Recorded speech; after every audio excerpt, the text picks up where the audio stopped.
어떤 경우에도 천하의 사기꾼으로 인정되는 사람이 대한민국의 지도자가 되어서는 안 된다. 저는 그런 생각을 가지고 있기 때문에 그런 면에서 이재명의 실체를 밝혀내어서 국민들에게 낱낱이 알릴 수 있도록 하는 노력이 반드시 필요하다. 극단으로 선택할 수밖에 없도록 몰아내놓은 사람이 그 얼굴을 들고 어떻게 국민들에게 표를 달라고 할 수 있을까?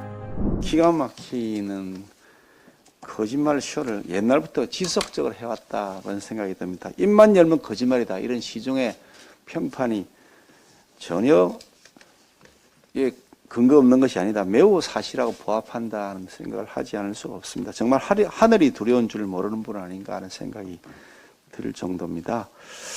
지금 우리가 지금 우리 현역 의원들을 중심으로 해서 통신을 자료를 조회해 간 거를 내역을 조사를 하고 있는데 오늘 아침 현재까지 보고받은 바에 의하면 우리 당 의원님들 중에 53명 무려 절반이 넘습니다. 53명이 지금 통신 자료를 조회당했습니다.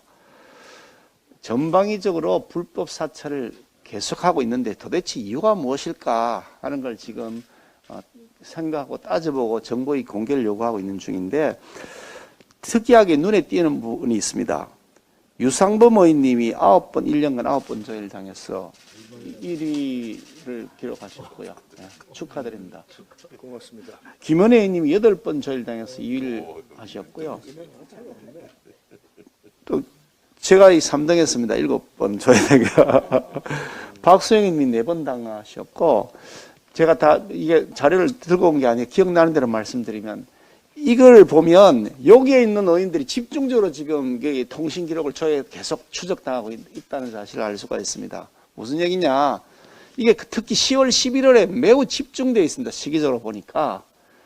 이재명 비리에 대한 조사를 하기 위해서 우리가 진상조사단을 이렇게 지금 꾸렸습니다. 그 이전부터 특위를 만들어서 활동하고 그때 활동했던 주요 멤버들을 중심으로 해서 집중적으로 뒤지고 누구하고 통화했는지를 다 확인하고 있는 것이다는 매우 개연성 높은 합리적 의심을 하지 않을 수가 없는 그런 국면입니다. 그만큼 이재명 후보가 그동안 저질러 놓은 그런 죄악이 굉장히 짙은 협의가 다 조사하면 드러날 수밖에 없는 것이구나 그런 확신을 가지게 되고 이 아킬레스건을 반드시 우리가 찾아내서 끊어야 된다.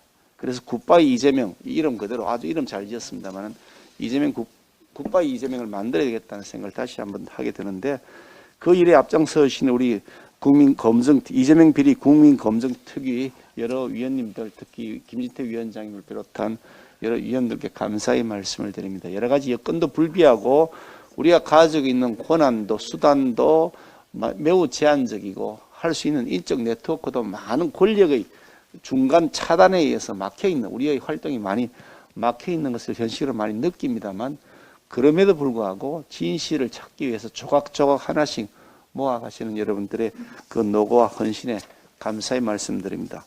어떤 경우에도 천하의 사기꾼으로 인정되는 사람이 대한민국의 지도자가 되어서는 안 된다. 저는 그런 생각을 가지고 있기 때문에 그런 면에서 이재명의 실체를 밝혀내어서 국민들에게 낱낱이 알릴 수 있도록 하는 노력이 반드시 필요하다.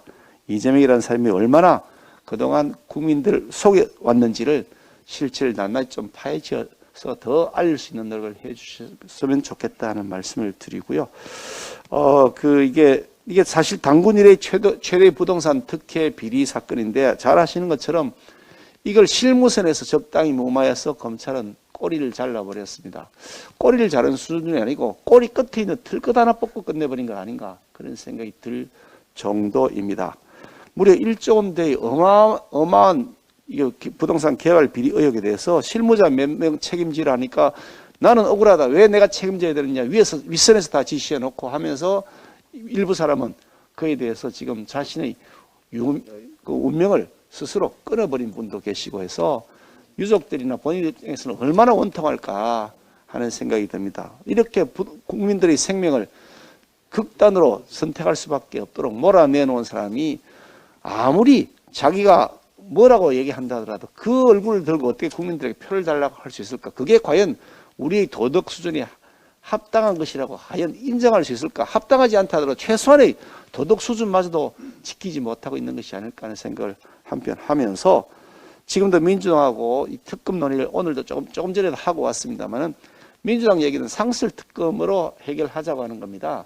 상설 특검은 7명의 추천위원 중에 4명은 무조건 여당 편이고 1명 중립에 있는 대한변협 추천 인사가 있고 우리 추천은 2명입니다. 대한변협이 중립 입장에 있는 거를 고려한다 하더라도 무조건 4명은 민주당 편이니까 자기들이 원하는 사람을 선정하겠다는 겁니다. 도둑놈이 도둑질 조사하는 수사관을 도둑놈이 정하겠다는 거 아닙니까? 세상에 이런 제도를 하면서 그걸 특검이라고 우기고 있습니다. 이거야말로 사기 중에 사기다. 국민 기만극이다라는 생각을 또다시 한 번 더 하게 됩니다. 지금까지 특검이 제가 조사해보니까 13번이 운영되어 왔는데 단 한 번도 그 13번 중에 단 한 번도 그 비리의 주모자인 주요 피의자가 속해 있는 정당이나 집단 혹은 정치 세력이 추천한 사례가 단 한 번도 없습니다. 대법원장이 하거나 대한변협이 하거나 아니면 그 사람이 속해 있거나 속했던 정당의 다른 정당, 그 다른 정당에서 추천한 절차를 거쳐서 특검을 추진해 왔습니다. 그럼에도 불구하고 도둑질한 사람으로 의심받는 그 의혹의 핵심인 사람이 추천하는 사람을 통해서 수사를 해서 특검이라고 한다는 것은 말이 안 되는 것이기 때문에 이 점에 대해서 국민들에게 확실하게 알리면서 반드시 제대로 된 진짜 특검, 이 가짜 특검, 하도 가짜를 가짜 인생을 하도 그냥 득실거 그려서 특검도 가짜 특검을 좋아하는가 모르겠는데 진짜 특검이 꼭 도입될 수 있도록 하는 노력을 지금 배가해서 해 나가도록 하겠습니다. 우리 특위원님들께서 그런 노력에 또 많은 힘을 보태줄 수 있도록 열심히 활동해 주시길 부탁을 드리면서 제 말씀을 마치겠습니다. 고맙습니다.